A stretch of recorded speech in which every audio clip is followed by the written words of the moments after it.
Assalomu alaykum hurmatli kuzatuvchilar. Ko'pchilik obunachilarimizning iltimosiga binoan onlayn shartnoma olish tartibini hozir ko'rsatib o'taman. Buning uchun Plimarket ilovasiga kirib olamiz va UzAvto Motorsni UzAvto Savdo degan ilovasi bor. Shuni yuklab olishingiz kerak. Bu ilova menda bor. Sizda hozir mana bunday ko'rinishda chiqadi. Mana bunda ochish tugmasi chiqib turibdi. Sizda yuklab olish chiqadi. Shuni yuklab olasiz. Men hozir ichiga kiramiz. Mana bu yerda shartnoma mavjud avtomobillar chiqib turibdi. Agar Cobaltga shartnoma ochilsa, ana shu logodan keyin Cobalt avtomobili turadi.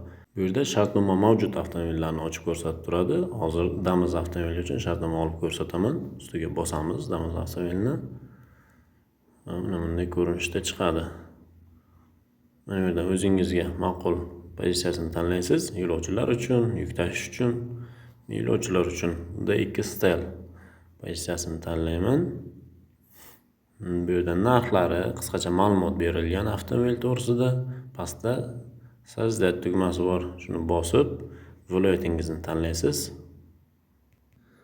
Navoiy viloyati. Bu yerda avtosalonni tanlaysiz. Qaysi avtosalondan chiqsin avtomobil.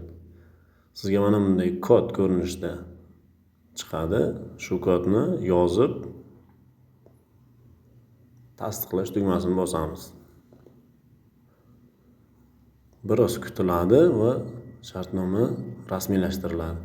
Cobaltga shartnoma ochilgan vaqtda ozmoz yuklanish ortishini hisobiga bu qiyinroq bo'lishi mumkin, lekin rasmiy saytdan olgandan ko'ra bu yerda osonroq olinadi. Hozir sayt orqali mana shartnoma olindi. Men o'zim olganman. Mana oldin ham olgan shartnomam bor Damas avtomobili uchun. Ilova orqali olish osonroq. Sayt orqali olgandan ko'ra. Saytda ham olsa bo'ladi, prosta u yerda qiyinroq bo'ladi olish. Ilovani birinchi marta yuklab olganlar uchun ID kartangizni ro'yxatdan o'tkarishingiz kerak. Hozir ko'rsatib o'taman. Bo'lmasa shartnoma olib bo'lmaydi. Sizda mana bunday ko'rinishda chiqadi birinchi marta. Pastda ro'yxatdan o'tish tugmasini bosib, ID karta ma'lumotlarini kiritasiz va shartnoma olishingiz mumkin.